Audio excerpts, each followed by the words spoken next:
Good morning, everyone. Thank you for joining us early this morning for a webinar on the nexus of carbon and financial impact. Um, these webinars come as requests from our membership. So if you have a topic that you would like us to cover, please let me know, and we'll look for the experts and invite them to speak to you. This morning, we're joined by Julien Gervreau. Julien has nearly 20 years of experience. He specializes in developing ESG sustainability and climate action strategies for mid-market companies. He works with executive leadership teams to assess their sustainability baselines and implement strategies that foster healthy, more resilient entities and drive operational savings. Julien helps companies align their sustainability reporting with financial reporting and proactively respond to stakeholder disclosure requests. Julien holds an MBA in sustainable management from Presidio Graduate School and a Lean Six Sigma Black Belt certification. And then we are also joined by Soline Medrinal. Soline is the head of partnerships at Greenly, where she drives strategic growth through key collaborations in sustainability.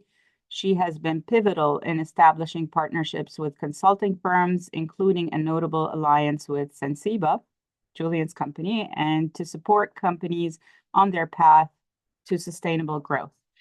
So the way we're going to do it today, Julien has a short presentation for us, Soline has a short presentation, and then we welcome your questions throughout in chat or Q&A, and we'll address them at the end as well. Before I hand it over, I just want to announce that NHBSR's Measure What Matters, if you participate, or if you don't, you should be, is now up and running. And we ask you to please consider taking it to have a 101 assessment of your impact in 6 categories. This is the survey that we use to determine the Sustainability Awards winners for March. So please share it with your team, and I'll hand it over to Julien. And Julien, just so you know, your 2 questions for the polls are ready. I can activate them whenever you let me know. Great. Thank you, Zaina. And before I jump in, just wanted to acknowledge the incredible efforts of Zaina and the NHBSR team for pulling this together and just continuing to elevate sustainability in this region with a focus on collaboration. So thank you, Zaina. Thank you to everybody who is joining the call. For those of you who don't know me, I'm Julien Gervreau. I'm based in the Portsmouth area. I am a participant in the NHBSR peer networking group, and this panel, this session really came about as a result of some conversations that group was having around impact measurement, impact management with a focus on carbon. So really excited to present today, to introduce Soline. As Zaina mentioned, Sensiba is partnered with Greenly for carbon management. So she's got some really great insights to share about how to leverage SaaS platforms generally for measuring what matters from an emissions standpoint and developing reduction action strategies and things like that. I'm going to tailor my remarks at the beginning, and let me pull up my slides. Somebody could let me know if you can see my slides. Yes, we can. And let me know when you want to gauge the audience for the poll questions. Okay.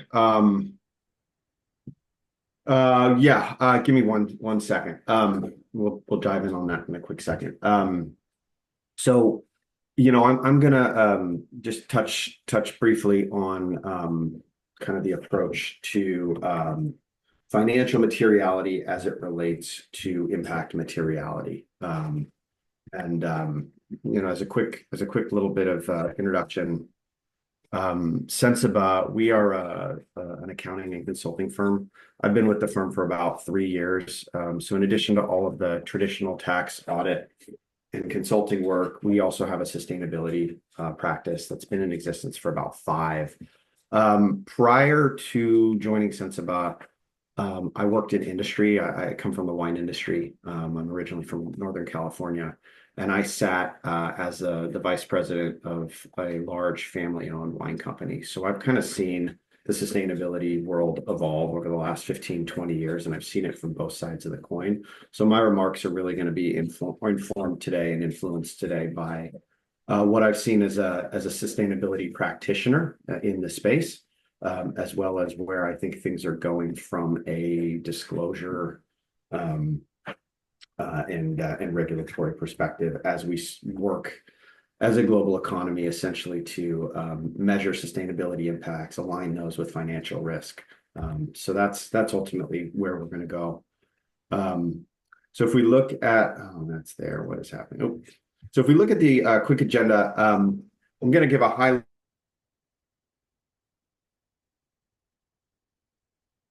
level primer on what is ESG, or sustainable impact, merging and harmonizing sustainability reporting frameworks, and some regulations that we're seeing here in this country as well as globally. And then talk a little bit about some best practices, tools, and resources. And then I'll turn it over to Soline to do a deeper dive into SaaS. So ESG, for those of you who have heard the term, it basically it stands for environmental, social, and governance. I like to think that it kind of falls more broadly under the triple bottom line sustainability construct of people, planet, and profit.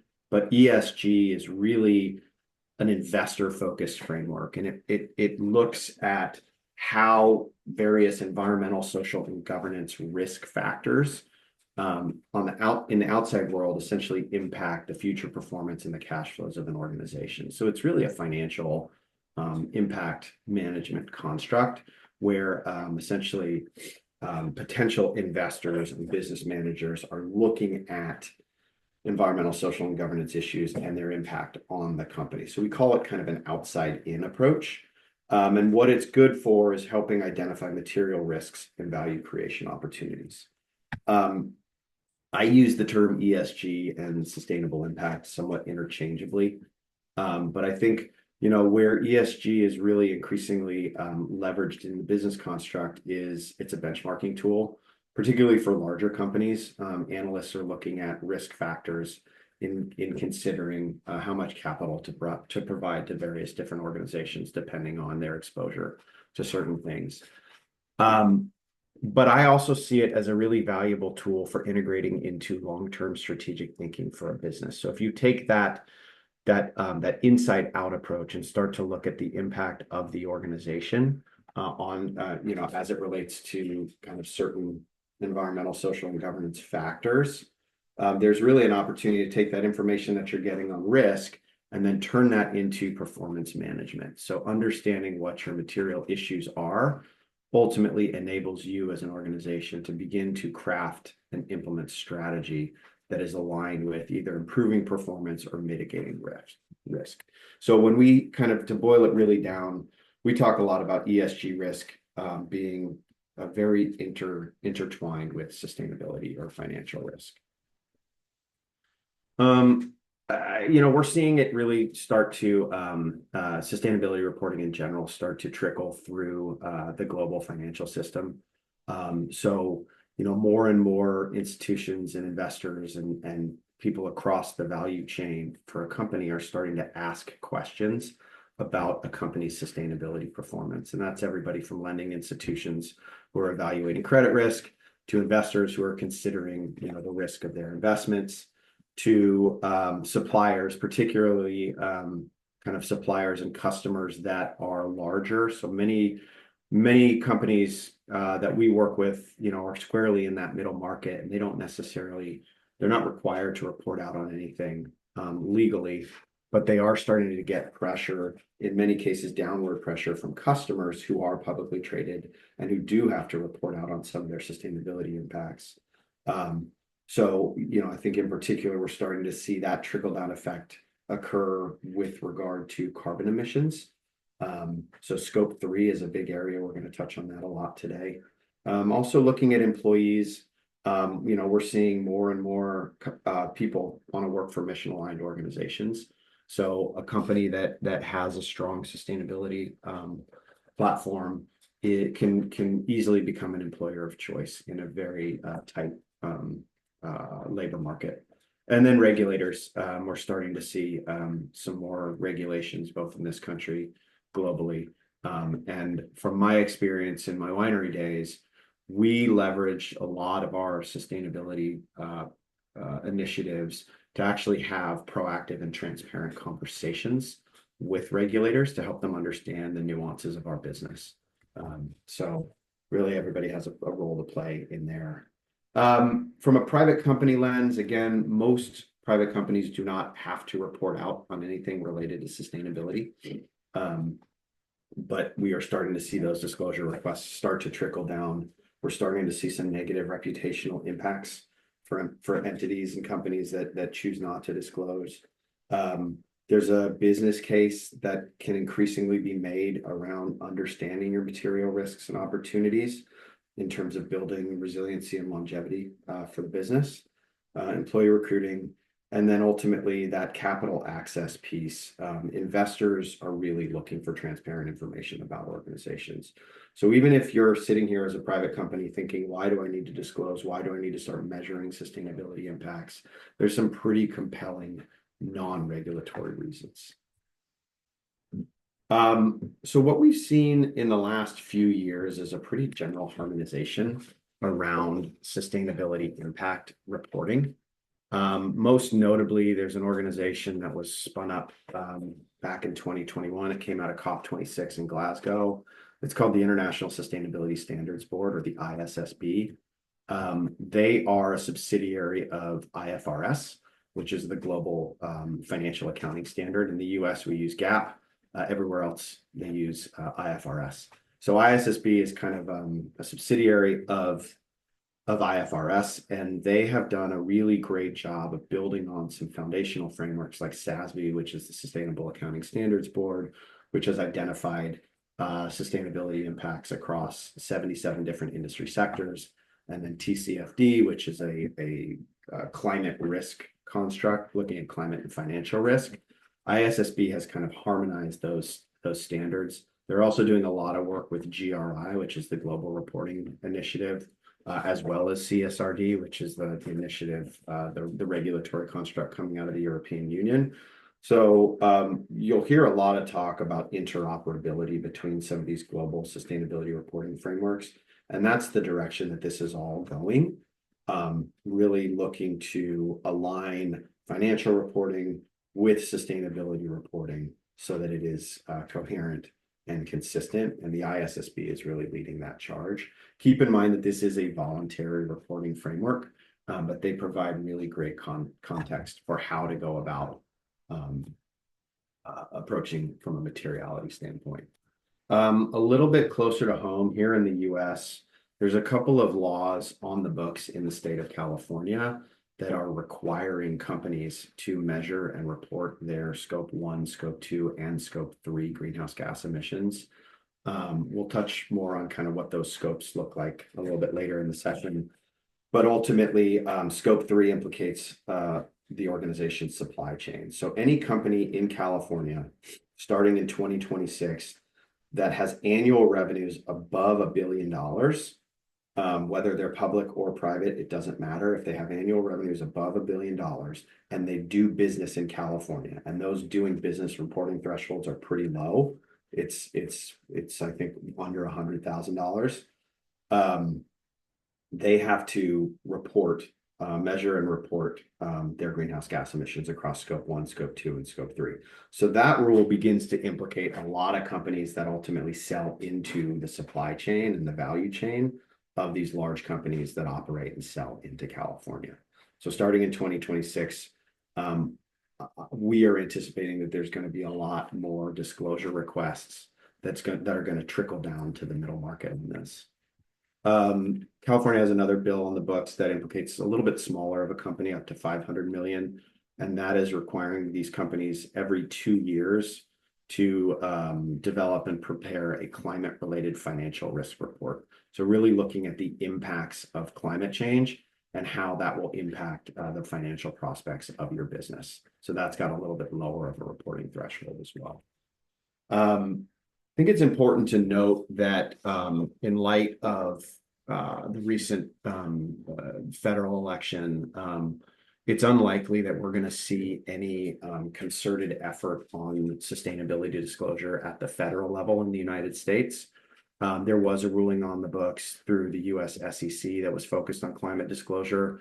I'd say it's probably pretty safe to say that that is not going to be moving forward in 2025 and beyond. But I do anticipate that there are going to be more California type climate disclosure requirements coming out of state legislatures that are Democrat controlled. So if you think about states like New York, if you think about states like Illinois, I think Maryland is working on something. I think we're going to see a lot more of these state level initiatives. And, you know, kind of the parallel as I see it is if we look back at, you know, the vehicle emissions issues from 15 odd years ago when California issued their standards requiring stringent emissions testing for vehicles, most companies are not going to create two different types of products that sell into the California market and sell somewhere else. So I would, from a business standpoint, start planning for measuring and reporting your emissions sooner rather than later. And then looking across the pond in Europe, there's a couple of regulations on the books around corporate sustainability reporting, CSRD, which I mentioned, and that really looks at kind of materiality. The Corporate Sustainability Due Diligence Directive is focused around human rights and environmental due diligence. And then there's another regulation that may impact some of our members here that's focused on deforestation. It's called EUDR. It looks at kind of 7 primary commodity crops. And if you're sourcing crops from any of these areas, there are some pretty significant disclosures for any products that get sold into the European Union. It's interesting to note also with the California rulings, with the European regulations, they don't just require public reporting, but they also require independent third-party verification or an audit. So these bodies are looking not just for the company to say, hey, trust us, this is what we're doing, but they actually want you to subject to a third-party independent audit.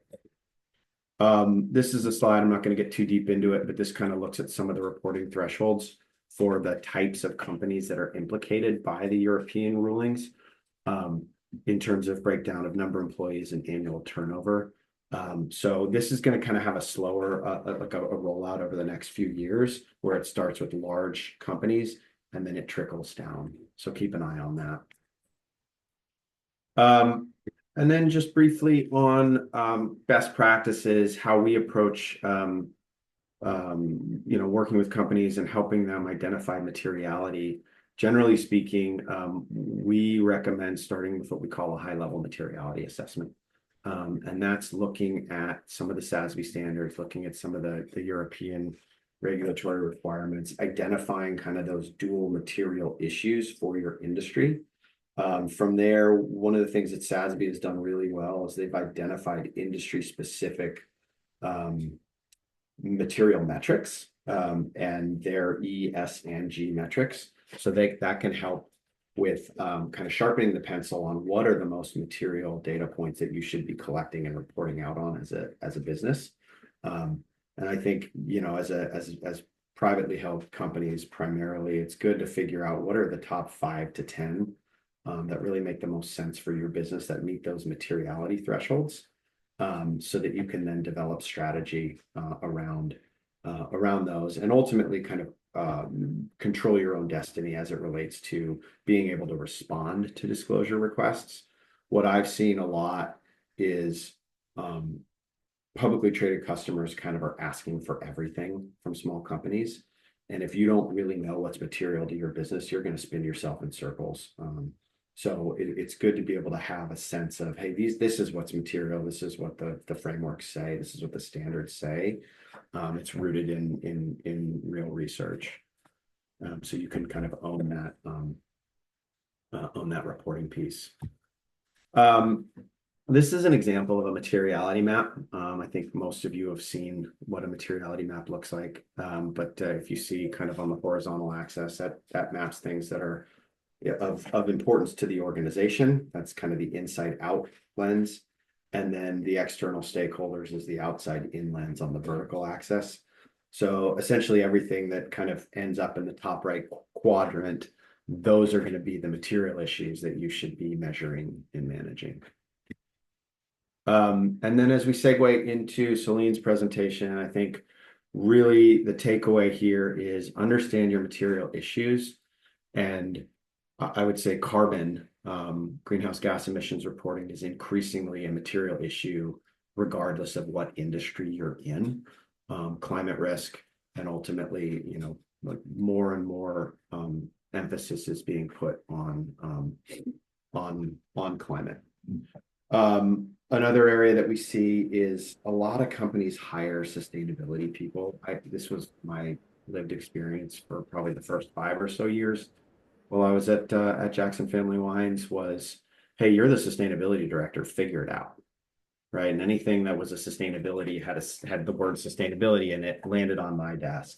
And I think it's important as you're approaching your annual strategic planning as an organization is to build out budget and strategy for integrating the sustainability work across the organization so it doesn't just fall on one person.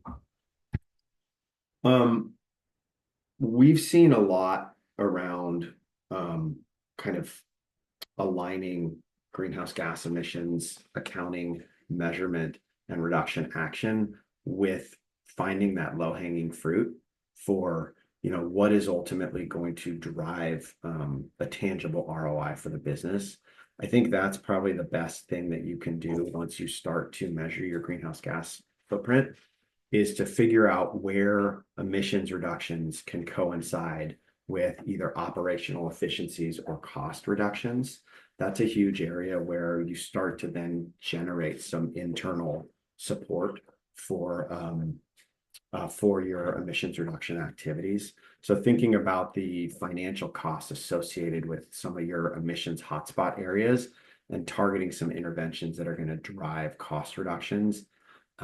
That's the way in my experience, especially within the private sector, helping kind of business leaders understand that there is a value associated with measuring and reducing the carbon footprint.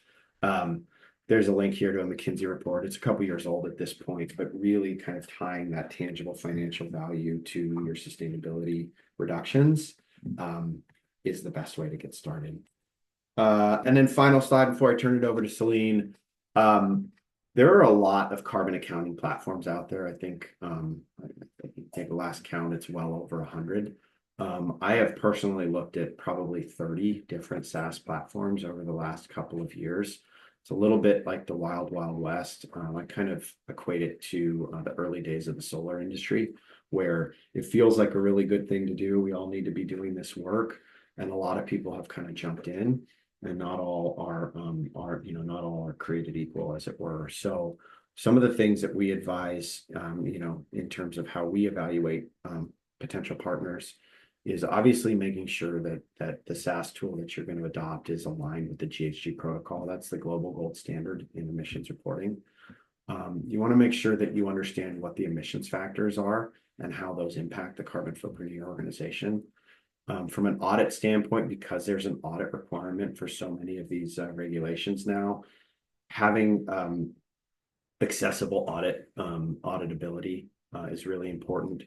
API integration is going to save a lot of work down the road. So as we're able to kind of integrate electricity data feeds and things like that, making sure that the platform has those APIs is really important.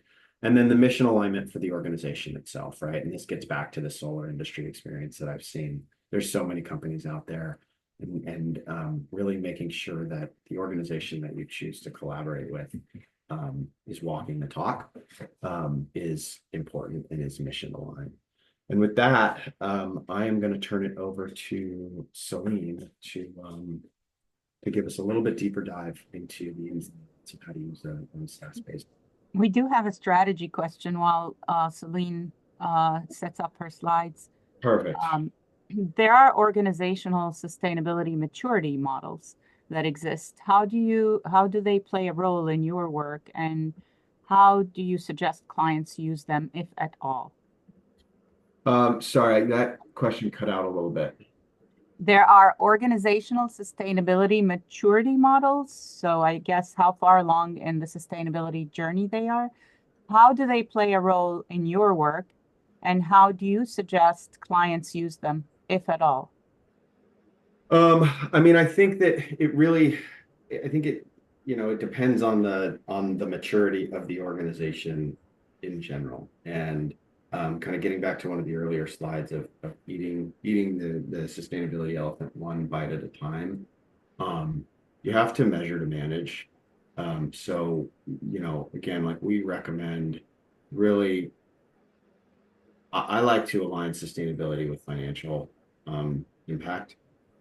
So starting there is going to help you understand what are the financial implications associated with your sustainability related risks and opportunities.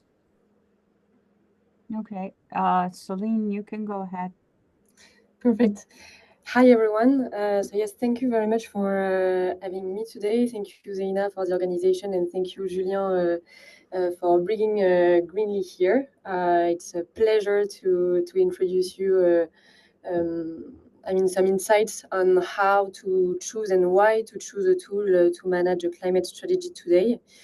So in terms of structure of the presentation I've prepared, I will say a few words about what is Greenly, what are the main assets of the tool. I'm providing generic insights on why a tool is useful in this climate strategy. Secondly, I will cover why defining a climate strategy. Some elements have been covered by Julien, but I will just add a few things on that. And then I will have some slides about the kind of challenges and solutions on carbon accounting that tech can help solve actually.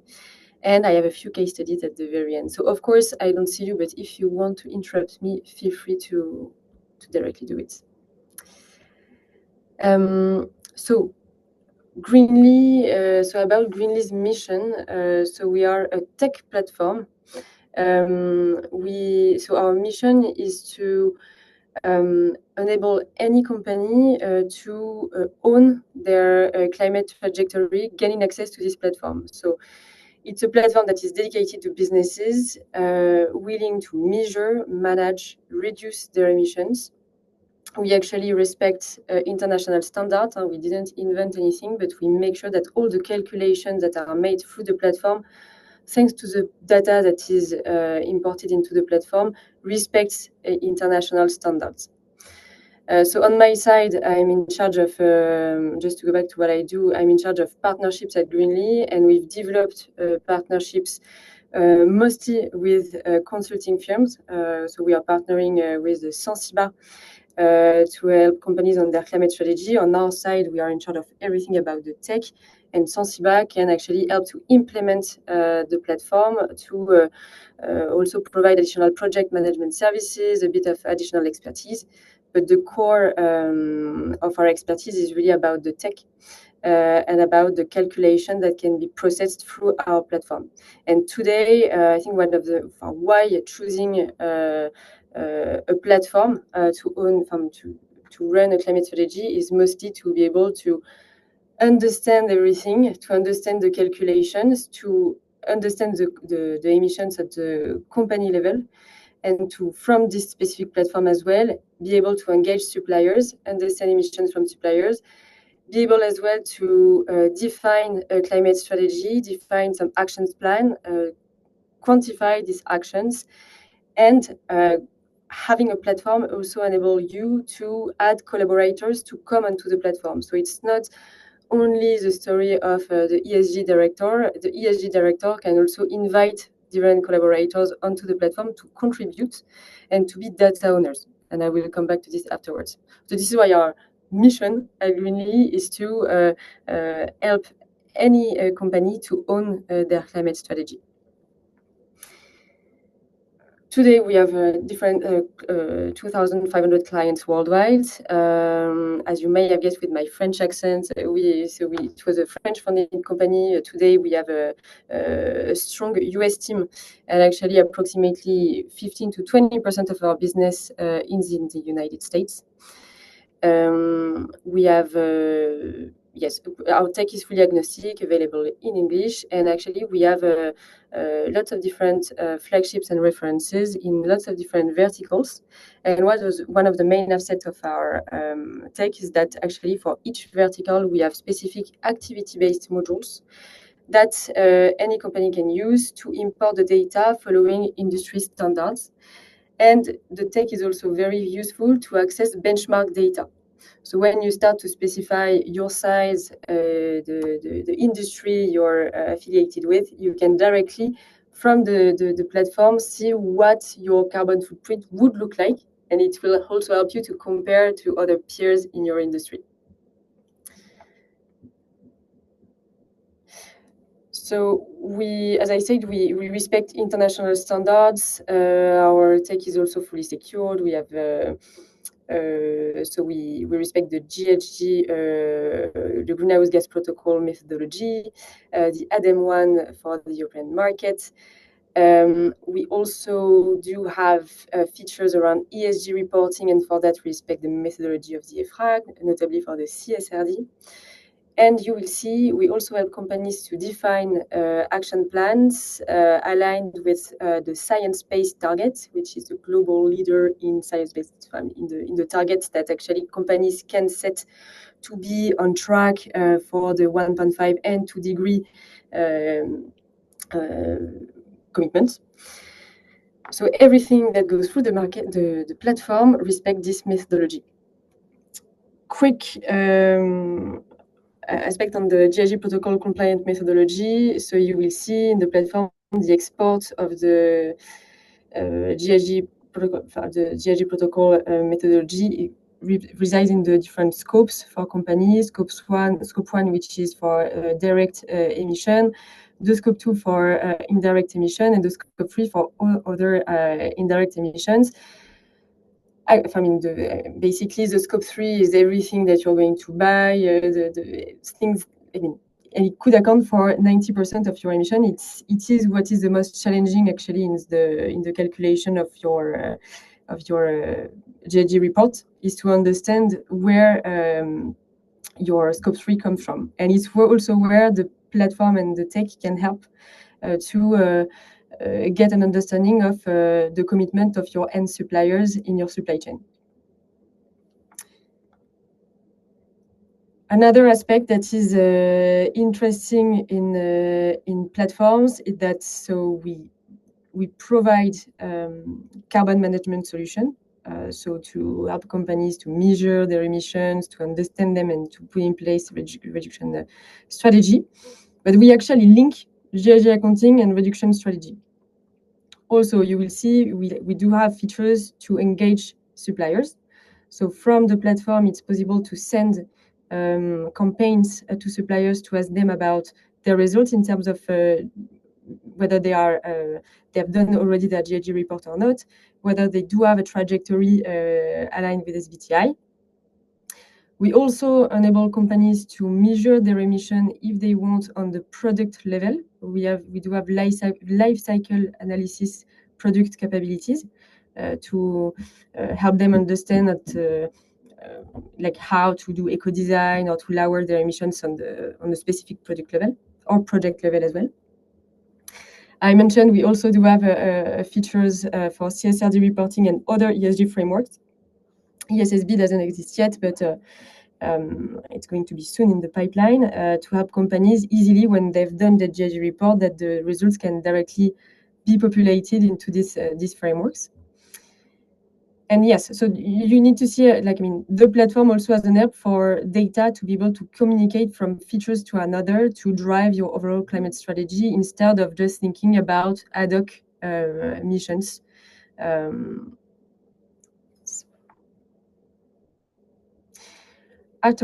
So regarding why defining a climate strategy, so Julien, you've mentioned already a lot, but I think what is key is that on our side, even when we work with small companies not really forced by regulations yet to do their GIG reports, they often say that they've been challenged by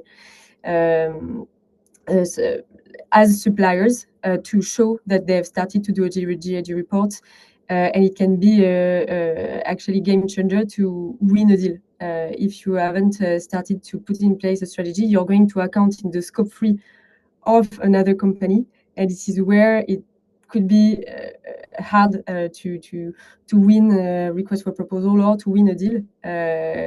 If you're equal with your competitor on cost, but you haven't started to do it, it might be a killer of your deal. So regarding the sales strategy, it really accounts. Other things, as part of the partnership team at Greenleaf, we've also built a strong partnership with banks. Actually, it's still at the beginning, but we do have a strong partnership with, for example, BNP Paribas.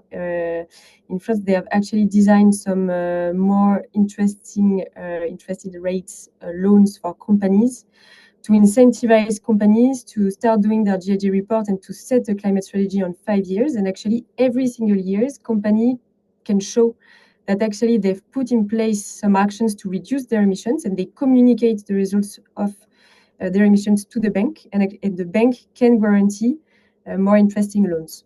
So today we're working with the HSBC, BNP Paribas, but I know that 2020, this next year is going to be quite intense for banks who want to start, putting in place this kind of partnership to enable any business to start putting in place a sustainable strategy. So this is it. Then in terms of, of course, employees, you've covered it. But yes, lending, sales, it can be game changer. Yes. So in this part, the challenges of carbon accounting, I will deep dive on the kind of challenges that you might face when doing your carbon accounting and how the platform can help solve these issues. The first thing is the organization of the data collection. So when you're going to start doing your carbon accounting, you'll have to communicate some data. So on our side, we always do the data collection in, let's say, 3 phases. First phase, we ask for the expense-based data, which is usually not the most accurate, but at least it's very quick because the platform is going to scan every single expense lines, is going to apply a category and then apply an emission factor. So in general, emission, like expense-based data, it's a kind of streamlined format. It's not too hard. But afterwards, when you understand thanks to the expense-based approach, what are the main sources of your emission, then you need to prepare your activity-based data. And this is where the platform is quite game changer, because first, on the platform, you will be able to invite collaborators, so that when the expense-based approach is done, we are going to unlock activity-based modules. And for each activity-based module, for example, related to IT, if you see that the IT equipment or the IT department accounts for maybe 20% of your emissions, you're going to have a modules to monitor the activity-based data and get your collaborator in charge of it to, one, download the template, prepare the data, re-upload the data onto the platform, and directly from the platform see how this accounts in the overall assessment of the full company. So it's interesting, with the platform to be able to assign owners and to get support with templates to be able to prepare data that can immediately translate into CO2 equivalent and help as well data owners to understand the impact of their department. So this is the first thing regarding the challenges. Data is spread among different departments. For this, you can assign data owners and you can get each data owner to be invited onto the platform and to understand what they need to do. With the templates, you have some support to prepare quality data. So this is the first thing and one of the most challenging parts. After, when this data is prepared, of course, you need the calculation needs to be made, right? And this is also where the platform is a huge help. Basically, thanks to the template, we get your data, which is clean, and then we are going to assign emission factors. So in the platform, you have both, as I mentioned, expense-based emission factors, and you have activity-based emission factors, and you have supplier emission factors. So the platform is going to help as well to go from different level of granularity to help you understand your emissions. First, like the expense-based, I said that first it's not granular, but at least it's very quick. And after, incrementally with your analysis, you will be able to dive more and more with more specific emission factors. And the platform is going to match correctly the most granular emission factor to the specific data, the activity-based data. For each calculation that is made on the platform, the methodology is always made available and visible so that when you will need to make your results audited, if the auditor wonders how the calculation has been made, on every single place on the platform, the methodology is public and understandable. Another thing is when you actually prepare your data and you import it onto the platform, sometimes the data might show some inconsistencies or not follow the right format. The platform is going also to flag, to be able to flag where there are some kind of risks or where it doesn't look like, benchmark standards in your industry. And the platform will also run quality checks. Of course, everything can be done through Excel, but the fact that the platform processes everything, it's going always to choose the right emission factor. Actually, on our side, we have 300K of emission factors, expense-based, activity-based, supplier-based. The database is constantly updated based on the new projects that we run, and we are also connected to publicly available databases. So it also, streamlines the overall process of making sure that all the most granular emission factors are used. One last thing I would add on this part is that when you process and organize your data, you're going to leverage activity-based modules which are specific to each industry, and you will also leverage what has already been done in the industry. And the last challenge that you might face when doing your GIG report, after organizing your data, making sure the calculations are right, is lastly to communicate your results. First, in understanding the results, you see the platform can help understand the emissions by scope, by entity. If you have multi-entity, there is also a system of tagging so that you can filter the data in the right format, export some visuals, share it in slides for the overall team. But as I said, you can also share access to the platform to your team, and they can get access to the overall results from the company. You can, of course, use it for internal communication, external communications. Yes, the dashboarding and filtering system is quite strong, and it's also very easy to add an audit access to external auditors so that they can review the data that has been imported into the platform and check the methodology that has been used to generate the results.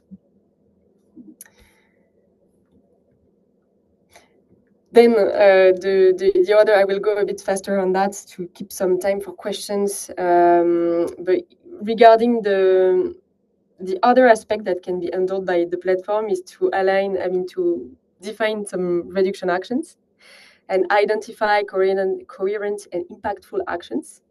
So what could have been a challenge is first, when you want to start, reducing your emissions, is linking the actions with actually the data that you already have. It's something you can do as well in the platform. When you invite your data owners on the platform to import the data, they can also right away define some actions that they have certainly already put in place to reduce their emissions. So you can do it at the module level and see it afterwards on the company level. The platform is going to help to build emissions which can help to quantify the impact, quantify the impact versus the SBTi strategy. So we can actually help the companies make forecasts, and of course to build a good and clear action plan. It's impossible to automate everything. We need to sit to do some workshops with the companies to understand, the operational constraints. It cannot be done. It cannot be all automated. So this is why we work with Sensiba, with other consulting firms, or we do actually ourselves some workshop with the company we work with to define some actions and quantify the real impact of these. But in the platform, any companies has also access to a library of actions which are already quantified that they can use. Yes. So, and lastly, going a bit faster on that, one of the main challenges of carbon accounting is to engage the ecosystem. And actually, when we know that Scope 3 indirect emission account for 90% of companies' emissions, it's mandatory for any company to engage their suppliers on their net zero strategy. So for that, we are going to have modules to engage suppliers through campaigns. Suppliers which are engaged by a company are going to receive a questionnaire. They are going to receive a questionnaire of 40 questions to specify whether they've done the GFG report, whether they have a climate strategy. Based on the answers we are going to receive, we are going to check the support documents that are shared, and afterwards we are going to be able to apply a score. And based on that, so usually when a company starts to engage suppliers, it doesn't happen in 2 days. It can take a full year of reminders, of understanding why a supplier doesn't answer. But at the very end, during the year of the subscription, they can actually see how many suppliers started to answer, and they are going to be able to compare suppliers to put in place a purchasing policy, because they know that tomorrow it's not only going to be the cost that is going to account, but also how it accounts in the Scope 3 and in the decarbonization strategy. So the platform really helps to understand which are the suppliers which are on track. It helps as well to engage them, and it also helps to quantify the impact of the commitment from suppliers in the overall climate trajectory of a company. Yes. So as a recap, it's just a slide to show how the platform, in a nutshell, helps to solve all of these issues. It's an annual access to the platform. You start with the spend data. Of course, to streamline the spend data, we have either templates of API or API integrations available to get this data. When the expense-based data is scanned and translated into CO2 emissions, we can understand which are the main sources of emission. Then we switch to activity-based data with specific modules which are specific to the industry of your industry. We collect the activity-based data, and then if we see that we do have supplier data, the supplier data is going to be the most granular and the most precise. So it's going to replace the different layers of data are going to replace one another, and the platform is going to help identify when a more granular layer of data is replacing the other, so that we avoid double counting as well. First thing, and then so everything is connecting with the databases of emission factors. Of course, after once everything is in the platform with that dashboard that can be filtered and so on, we export a GIG report which respects international standards. We help build accurate decarbonization plans following SBTi. And one of the main assets of the platform, lastly, is to engage employees, suppliers, and to get on the same level of information all the data owners that are on the platform that can get access to task managers, training, and so on. Yes. I still have a few minutes, so I will go very quickly on two case studies. So I have two ones. Aptiv, which is a big automotive company, not really known, but it's one of the suppliers of Tesla. They wanted to improve their understanding of their scope 3. I mean, and get more accuracy in understanding it, assess their suppliers, and decrease, of course, their emissions. So we've been able, through the platform, to help them to decrease the uncertainties of the scope 3, because first with the expense base, it was really unsure, but now that they've managed to engage their suppliers to get real results from them, the level of uncertainty was lowered to 30%. We managed to help them score their suppliers, and for big companies, we can do also a lot of different customizations. So we managed to refine and to customize the questionnaire that was sent to them. And quickly regarding the suppliers, I mean, what was complicated is that it was hard to put all to engage the suppliers and put them on the right level of information. So yeah, basically customization and sending questionnaire to help to understand each of the suppliers' impact on the decarbonization trajectory was the main output. To illustrate that, so they, as long as their net zero plan relied on their suppliers' trajectories, they started with the expense-based emission factors relative to industry average. Then after they deep dive onto product specific and realized that their impact was even higher. But as long as they managed to choose a supplier which was not too carbon emissive, they realized that the actual scope 3 was not too bad. And actually, they also could put in place and visualize into the platform the trajectory of actually Coffee Cab, which was one of their suppliers of coppers. Yes. Okay, I think we can share the case studies with the slides. I want to give the audience a chance to ask questions if possible. Thank you, Soline. Thank you both for covering both the strategic side of managing this and all the frameworks, and then how you actually do the data collection. Any questions from our audience? I want you to have access to the experts in the room. So please go ahead, type questions, raise your hand. You will have the ability to speak if you need to, or type your question in Q&A and chat. And out of curiosity, Julien, do you want to share a poll just to see who's where? Yeah, I think, and apologies for not asking its top, but ultimately getting an understanding of where everybody is in their GHG journey would be good. So helping us understand who has already conducted inventory. So have you conducted a baseline greenhouse gas inventory for your business? We have 50% said yes, 20% said no. Okay, and exploring 30%. Here we go. So it's across the board.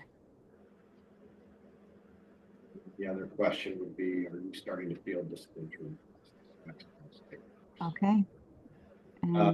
And while everybody answers that question, I think I just wanted to respond to one of the things, the last things that Soline put up around some of the supplier engagement that Aptiv is doing. And I think getting company specific, product specific, supplier specific missions is going to be increasingly a differentiator for you as a business. As more and more large companies that your company may do business with, as they're asking for detailed emissions information, your ability to be able to provide that to your customers, to your supply chain partners, is going to, I think, in an all things being equal situation, it's going to put you ahead. I think increasingly what we're going to see is those questions. There's a lot of supplier surveys that are right now. Right now, there's not a ton of decision making attached to them. I think that's going to start to change in the not too distant future as these regulations become more and more. So 75% said yes occasionally, or they're anticipating. Only 25% said they have not received. And then we have a question from Robin. Are there any free materiality assessment templates? If not, have you seen publicly available detailed examples of materiality assessment process? I thought SASB was free available, the framework. Is it?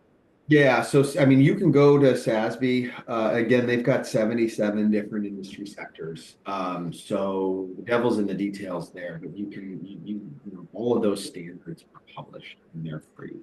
And so SASB is going to say, depending on what industry you're in, there's a table. I think each standard is like 30 odd pages.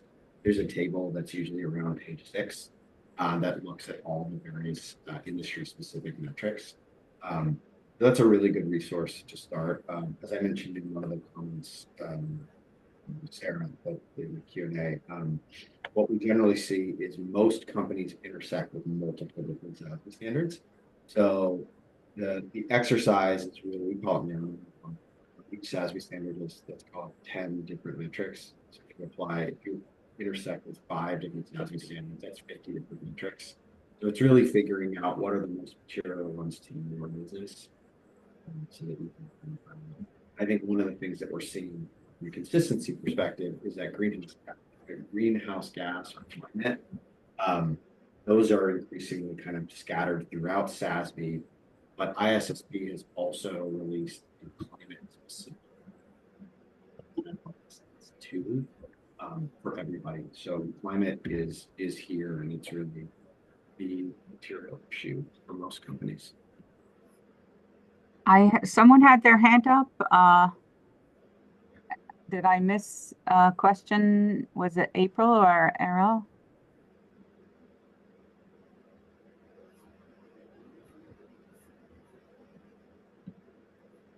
I was wondering how the LCA. Go ahead.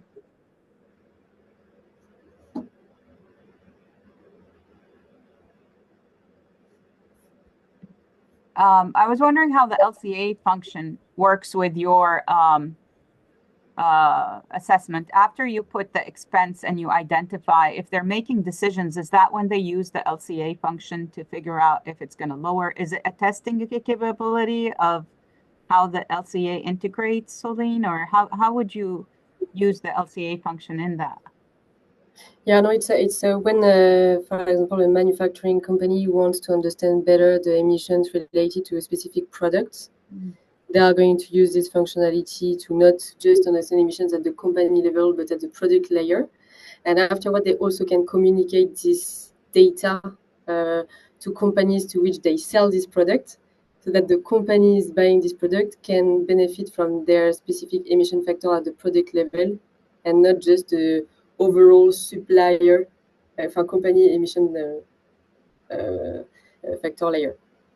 So it's a decision-making tool. It's a strategic tool as well. So before you make the change, you can test it out and see how it's impacting your emissions overall, right? Yeah, you can actually request this data from your supplier. Okay. Another question.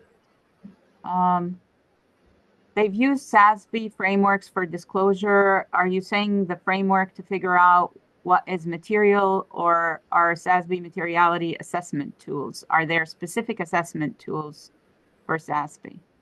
Yeah, so SASB is the framework. The assessment tools, I mean, I think there are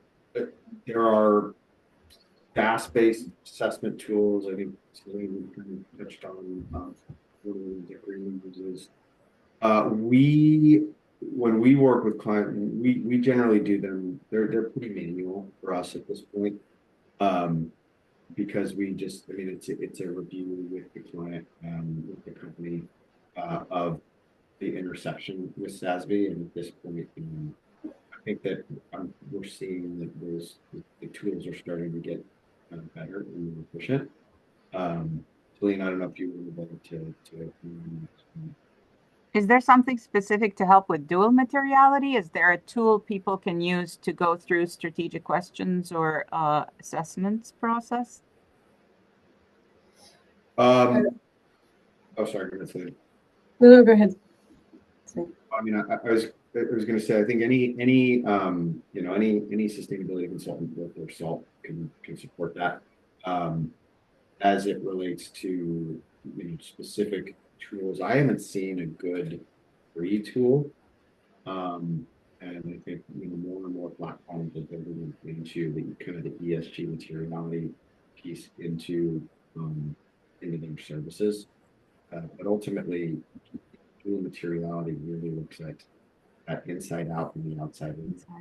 So it's there's some stakeholder survey components that are pretty critical. Yeah. Yeah, on our side, just to add something in 1 minute, we do have so what we call a CSRD module, which is going to be soon translated to other ESG frameworks. But let's say the main asset of the platform in there is really the project management capability, the ability to assign owners as well to answer some questionnaires, understand who answered what, store in one single place the different answers that were given, to generate the double materiality assessment in this specific year, and the years after you just need to go back to the tool and update the answers if needed, or update the proof, and that's the same dynamic for I guess for any double materiality assessment. You go through a questionnaire that is generally populated by a specific methodology, and different owners can take the questions, so store the answers, and you can monitor the overall completion of the questionnaires and get audited in a streamlined way. Thank you. We took a few minutes of your time. Thank you for your patience and for staying the extra couple of minutes. Is it okay with the speakers if I share your contact info with the audience? Okay, so you will be receiving the slides and the recording of the session with contact info, so you can reach out to Julien and Soline. For those who are overwhelmed, our Measure What Matters survey is a 101. Get you started before you get going, and it qualifies you to the Sustainability Awards in March. So I encourage you to look at that as well. And please, again, my name is Zina Ajos. I'll put my email in chat. I am the Deputy Director of an HBSR. If you have topics that you would like, or experts that you would like me to invite, please let me know what our next topic of interest would be, and I will make sure to introduce you to those. Thank you again, and have a wonderful rest of your day.